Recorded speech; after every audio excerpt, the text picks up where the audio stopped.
जय हिंद जय भारत, जय हिंद जय भारत, जय हिंद जय भारत। ये वीडियो टोना के सेंट मेरी स्कूल का, और इन स्कूल में बच्चे किसके पढ़ने जाते हैं? ज्यादातर हम हिंदुओं के ही, और मजाक भी हम हिंदुओं का ही बनाया जाता है और हमारे ही बच्चों से बनवाया जाता है। माना कि आज के समय में इंग्लिश मीडियम स्कूल में पढ़ने का बहुत ही ज्यादा क्रेज है और हर कोई अपने बच्चों को इंग्लिश मीडियम में और महंगे से महंगे स्कूल में पढ़ाना चाहता है। बट कम से कम इतना तो ध्यान रखो कि जिस स्कूल में आपका बच्चा जा रहा है वहाँ ऐसी हरकतें ना हो रही हों।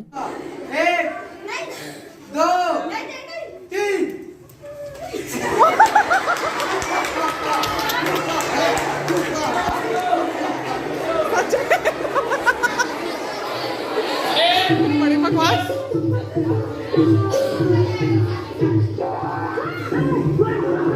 मैं किसे मारने आया था? वंश किसे मारने आया था? किसे मारने आया था? राम भैया, आपका छोटा भाई लक्ष्मण। छोटा? हाँ छोटा। अच्छा छोटू, एक बात बता, मैं किसे मारने आया? आप यहाँ समुद्री का शिकार करने आए थे। चल मेरे साथ उसको मारने की मदद कर।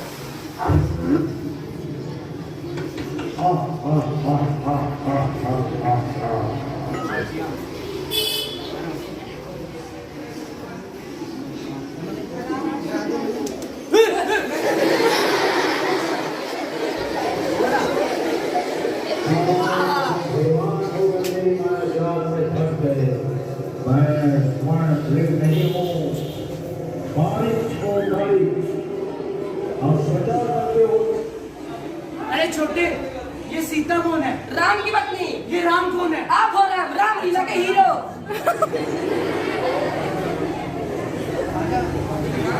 हमें रावण को मारकर सीता भाभी को बचाना है। चलो चलिए। चले। आना है क्या इधर?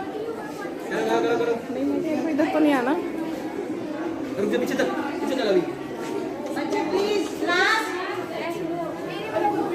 जल्दी कर, इसकी मसला है। चलो जला दो। आगे नहीं आएगा, अभी पीछे हो थोड़ा, पीछे हो। इसको जाने की जगह दे देना। स्पेस दे दो इधर, पीछे जाओ। पूरा पूरा हिल जाइयो। कहाँ कहीं और ना गिर देना उसको। हम छीन लियो भाई। पूरा हिलता ही हो। इधर हो जाओ। चला दो जल्दी। इस भीड़ में 90% से ज़्यादा हिंदुओं के बच्चे ही बैठे हैं और इनडायरेक्टली उनके दिमाग में ये सब चीज़ें भरी जा रही हैं। जो माँ बाप अपने बच्चों को इस तरह के स्कूल में पढ़ा रहे हैं, आप लोग याद रखिएगा, कल को यही बच्चे आपको वृद्धाश्रम छोड़ कर आएंगे। तो दिवाली के दिन पटाखे फोड़ेंगे? दिवाली के दिन पटाखे तो फोड़ूंगा फोड़ेंगे जी, लेकिन वो तो बैन है, बंद है। जब दिवाली में जब पटाखे ही नहीं फूटेंगे तो दिवाली काहे के मनाएंगे? ये बड़ी अच्छी बात कही आप। काहे बंद करेंगे? नहीं मानेंगे। हमारे धर्म के साथ कोई खिलवाड़ नहीं हो सकता है, ये हमारे आस्था का विषय है। यही नहीं, अभी और सुनिए। फोड़ेंगे काहे नहीं? बिना पटाखा पूरा दिवाली मनता है? नहीं, कहाँ बनेगा? फोड़ेंगे नहीं, 2-3 जगह को फोड़ेंगे, पूरा छत धुआं धुआं कर देंगे।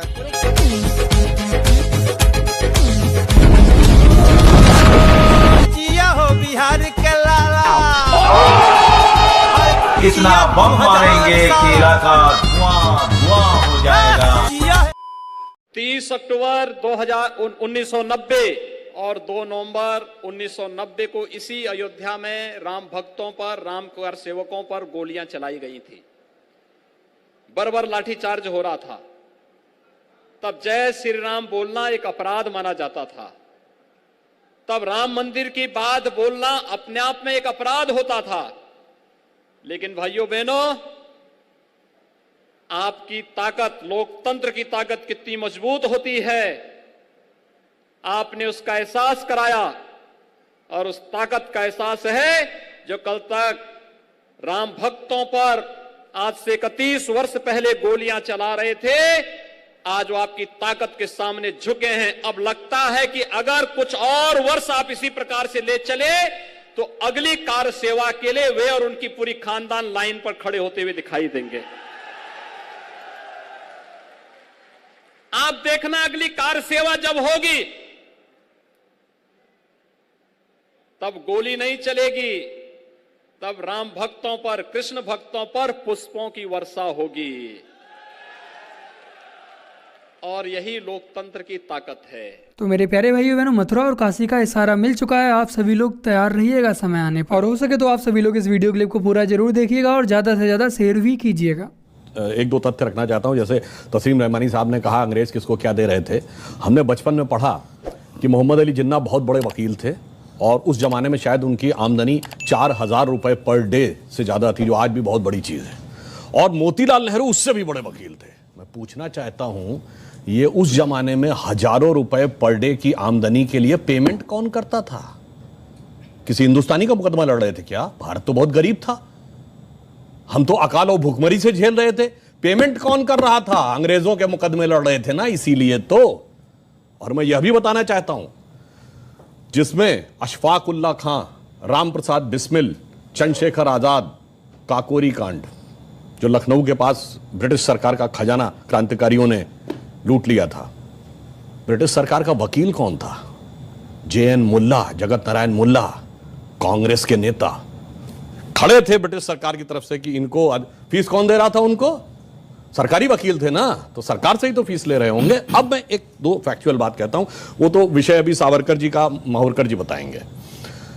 मैं एक बात कोट करता हूं। बहुत बड़े एक साहित्यकार हुए VS नायपॉल, जिनको 2003 में नोबेल पुरस्कार मिला है अपनी किताब एमंग द बिलीवर्स के लिए। उन्होंने बहुत पहले एक किताब लिखी, इंडिया द वुंडेड सिविलाइजेशन। उन्होंने कहा भारत दुनिया का एक विचित्र देश है, एकमात्र देश है जहां राष्ट्रवाद को बढ़ाने वाला नहीं, राष्ट्रवाद को कमजोर करने वाला इतिहास पढ़ाया जाता है। नंबर 2, उन्होंने कहा ये एकमात्र देश है जो अपने लिखे इतिहास को ऑथेंटिक नहीं मानता, दूसरों के लिखे इतिहास को ऑथेंटिक मानता। उन्होंने कहा ब्रिटेन में जाइए, कोई ब्रिटिश, फ्रेंच या जर्मन के लिखे इतिहास को नहीं मानता, कोई जर्मन, इटालियन या स्पेनिश के लिखे इतिहास को नहीं मानता।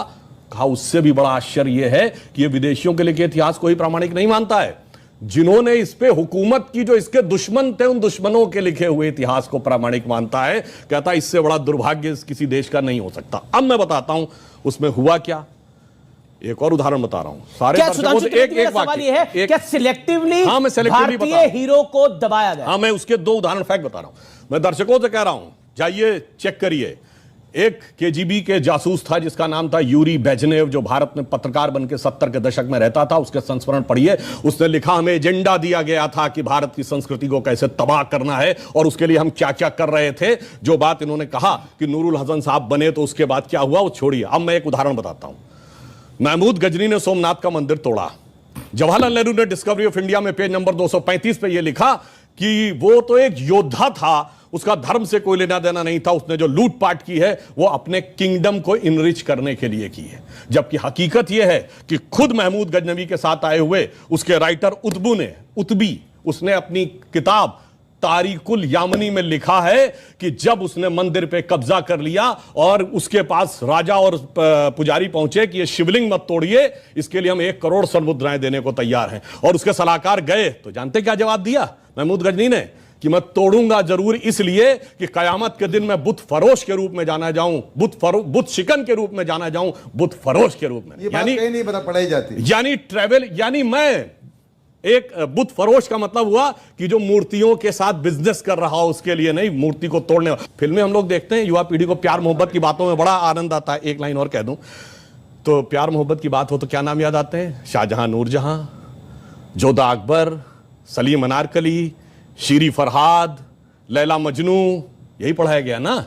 जबकि एक मुगल बादशाह बताइए जिसकी 1 दर्जन से कम ऑफिशियल बीवियां रही हूं, और एक भी बादशाह बताइए ऐसा कैसा प्यार था तो 10-10 के साथ हो जाता था। स्त्री के प्रति समर्पित निष्ठावान प्रेम का प्रतीक 3 पीढ़ियों से हमारे दिमाग में ऐसे भर दिया गया कि बच्चे से पूछिए तो उसे यही याद आता है। इसे कहते हैं एजेंडा। और एजेंडा सिर्फ एक तरफ नहीं था। इंडिया गेट के सर्किल पे घूम जाइए, बाबर रोड, हुमायूं रोड, अकबर, वो सब तो अलग है, आपको मानसिंह रोड भी मिल जाएगी, मगर राणा प्रताप रोड नहीं मिल। अखिलेश हिंदू नहीं हिजड़ा है, वो हिंदू नहीं है, वो हिजड़ा है। जो हिजड़ा जो साड़ी पहन के घूमता है रोड पे, वो हिजड़ा नहीं होता है। जो हिंदू हो के हिंदू का विरोध करे, वो हिजड़ा होता है। म्यूजिक गजब बेइज्जती। तो ये 2 लाइनें देश के गद्दारों के लिए कि रहे तिरंगा हाथों में और इनकलाब की बोली हो, रहे तिरंगा हाथों में और इनकलाब की बोली हो, जो भारत मुर्दाबाद कहे उसके सीने में गोली हो। जय हिंद। बच्चे क्यों पैदा हो जाता है? क्यों? मजबूरी में। कुछ भी मजदूरा जो होता है, जो हार्ड वर्क करता है, वो दिन भर हार्ड वर्क करता है, घर पर जाता है थका हारा रहता है, तो वह थकान अपनी औरत पर मिटाता है।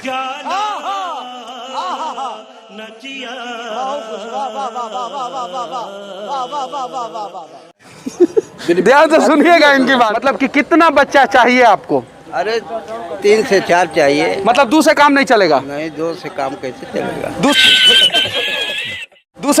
2 से काम नहीं चलेगा। 2 से काम नहीं चलेगा तो उसमें एक और नियम है कि आप एगो पैदा कर लीजिए, बाद में जौआ पैदा कर लीजिए। नहीं गेहूँ आपके हमारे मान के थोड़े। 2 साल से लॉकडाउन चल रहा है। 2 बच्चे तो ऐसे ही कन्फर्म है जिसका शादी हो गया।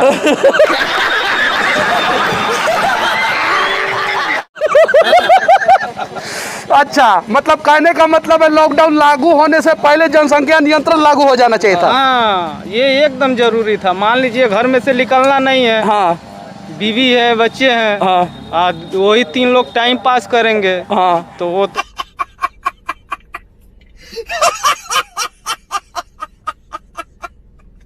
तो कम का 4 बच्चे हैं। अच्छा चलिए ठीक है, आप जनसंख्या नियंत्रण कानून के दायरे में नहीं आइएगा। पहले पैदा कर लिए हैं, समर्थन करते हैं या विरोध? नहीं, हम समर्थन करते हैं भाई। मतलब 4 को आप खुद पैदा कर लिए, आप भी समर्थन कर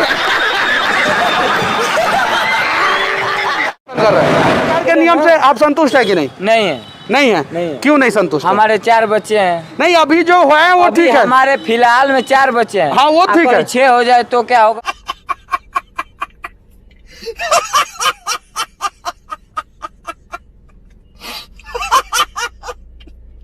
मैं आपको वायदा करता हूं कि इस 21वीं सदी में नरेंद्र मोदी कभी भी देश के प्रधानमंत्री नहीं बनेंगे।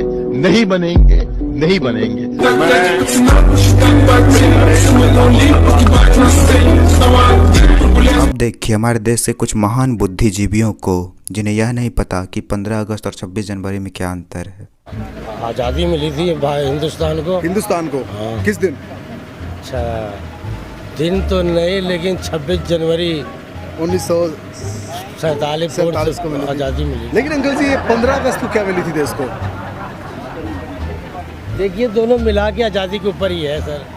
दोनों को मिलाइए, 15 जनवरी को, 26 जनवरी को और 15 अगस्त को, तब जाके आज़ादी मिली थी। ये अंकल जी का कहना है। पूर्ण मिली थी, पहले आधी मिली थी। हाँ, 26 जनवरी को हाफ आज़ादी मिली और 15 अगस्त को पूर्ण आज़ादी मिल गई। कितने महीने लगे इसको? जनवरी से अगस्त तक काफ़ी महीने लग गए आज़ादी मिलने के प्रोसेस में। आपका ज्ञान सागर पाकर हम धन्य अंकल जी के लिए मिलिए एक बार। आज 26 जनवरी है, आज क्या है खास दिन? आज के दिन अपना देश आज़ाद हुआ था। आज के दिन क्या हुआ था? आज़ाद। हमारे देश का युवा काफ़ी इंटेलिजेंट हो गया, स्मार्ट हो गया, हमें फख्र होना चाहिए। पहले लोगों को ये बातें पता नहीं होती थी कि आज के दिन देश आज़ाद हुआ, लेकिन आप दोनों ने बता के मेरा सर गर्व से ऊंचा कर दिया। एक बार दोस्तों बोले कि पढ़े लिखे और साक्षर बनिए। बोलिए। पढ़े लिखे साक्षर बनिए। आप बताइए। 26 जनवरी क्योंकि इस दिन हमारा मुझे सही से पता नहीं है, मतलब इंडिपेंडेंस और उसका difference, but I think sir आप नहीं बताएंगे प्लीज़। मैडम का नंबर चल रहा है, आप बताइए 26 जनवरी क्यों बनाते हैं हम लोग? आई थिंक हमने भारत का संविधान इस दिन हमने वो किया था, डिसाइड, फाइनलाइज।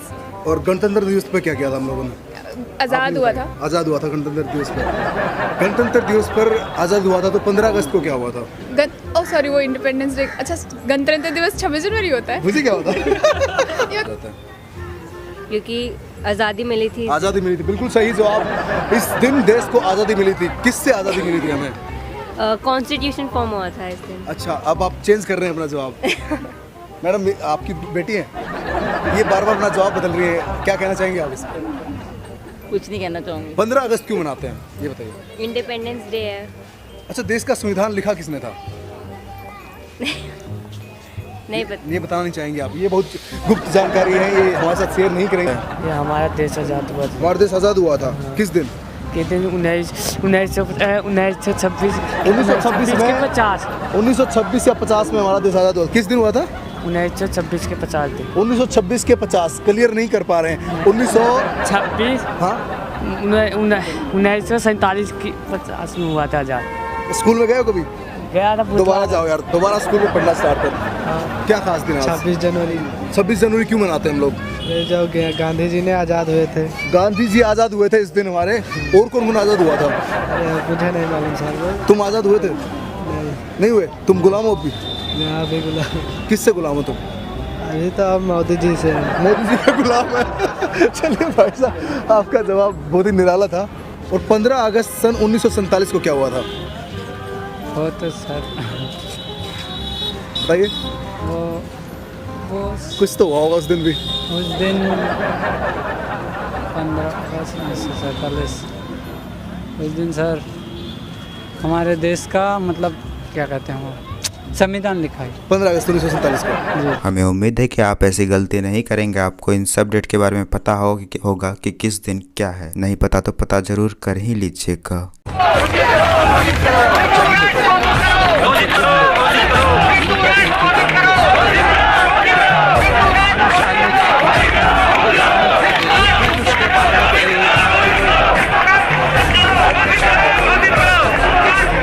इनके पास वोकैबुलरी कम है, इन्होंने कुछ किताबें पढ़ी नहीं है। इनसे पूछिए कि फिजिक्स क्या होती है, दे डोंट नो।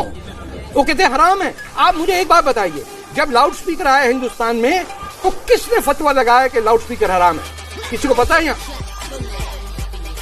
पता तो आपकी मस्जिदों ने कहा, मौलाना ने कहा, देवबंदी उसने कहा कि मेगाफोन और लाउड स्पीकर शैतान की आवाज है, पाबंदी फतवा लगा गए।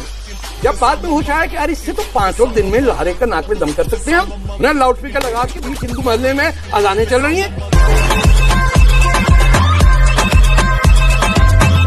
इमरान खान मैदान में आए हैं, उन्होंने कहा कि नवाज शरीफ से कुछ नहीं संभलेगा, मैं बताऊंगा इंडिया को कैसे ठीक करना। अरे साहब, जाके किसी से इश्क लड़ाएं या क्रिकेट खेलें, किस चक्कर में आए? तो एटम बम तो है पाकिस्तान के पास में, कहते हैं। मैंने तो पहले कहा था उसमें फटेगा फलूदा निकलेगा, उसमें कुछ भी नहीं है। जाते जाते एनडीटीवी को देखना मत भूलिए और कभी कभी हो सके तो वीडियो को शेयर जरूर कर दीजिए, क्योंकि इस चैनल की रीच यूट्यूब ने बहुत डाउन कर दिया है इसलिए। तो देखिए अब क्लिप को, मिलते हैं हम आपसे बहुत जल्द किसी और वीडियो में। अरे सर, देखा आपने? एक जर्नलिस्ट ग्रेनेड के साथ पकड़ा गया श्रीनगर में। बताइए। अरे नादान पुत्र, जरा दोबारा देख वीडियो। सिर्फ एनडीटीवी इंडिया पर। अरे सर, ये ग्रेनेड तो आलू बन गया। ये कैसे किया आपने? अरे पुत्र, यही तो काम है।